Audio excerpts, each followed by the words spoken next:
तूने जो दिया मैंने अपने पास रख लिया। क्या बात। या खुदा, तूने जो दिया वो अपने पास रख लिया, और गमों को भी मैंने खुशी के स्वाद में चख लिया, और देखकर इस दुनिया में हर किसी को दुखी मैंने अपना नाम बदलकर सुखी रख लिया। वैसे मैं श्रृंगार का कवि हूँ और मैं श्रृंगार को मानता हूँ। आप श्रृंगार ऐसा लिखिए कि माँ के सामने गा सको, बेटी के सामने पढ़ सको, पत्नी के सामने पढ़ सको, उस श्रृंगार को लिखिए। तो मैंने एक प्रयोग किया था माँ और पत्नी को कंपेयर करने का, तो उस पर आपको एक कविता सुनाऊंगा कि ना कभी लिखा और ना कभी लिख पाया है, ना कभी लिखा और ना कभी लिख पाया है, तुझे माँ से बेहतर तो नहीं पर माँ से कम भी नहीं पाया है। ना कभी लिखा ना कभी लिख पाया है, ना कभी लिखा ना कभी लिख पाया है, तुझे माँ से बेहतर तो नहीं पर माँ से कम भी नहीं पाया है। ये बात सच है, माँ ने मेरी जिंदगी सवारी थी। ये बात सच है, माँ ने मेरी जिंदगी सवारी थी। ये भी सच है, तूने मेरी दुनिया सवारी है। मुझे माँ भी प्यारी थी, मुझे तू भी प्यारी है। मुझे माँ भी प्यारी थी, मुझे तू भी प्यारी है।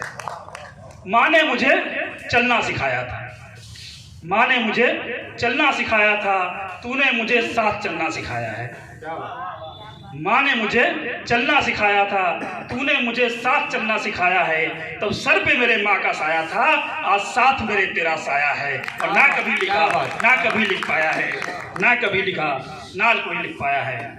माँ मेरे खाने पीने और पहनने का ख्याल रखती थी।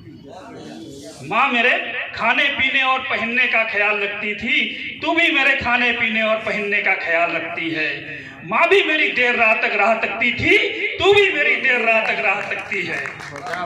जब घर में पुत्र होता है या बेटी होती है, सबसे परिचय कराया जाता है। ये ताऊ हैं, ये चाचा हैं, ये दादा हैं। माँ से परिचय नहीं कराया जाता कि माँ बेटे को पता होता है ये मेरी माँ है। तो सुनिएगा, माँ ने मेरा परिचय मेरे पिता से कराया था।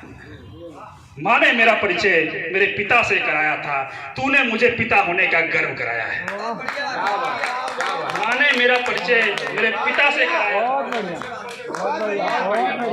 माँ ने मेरा परिचय मेरे पिता से कराया था, तूने मुझे पिता होने का गर्व कराया है। और माँ से ही शायद मैं था और तुझसे ही जिंदा मेरा साया है। ना कभी लिखा ना कभी लिख पाया है, ना कभी लिखा ना कभी लिख पाया है।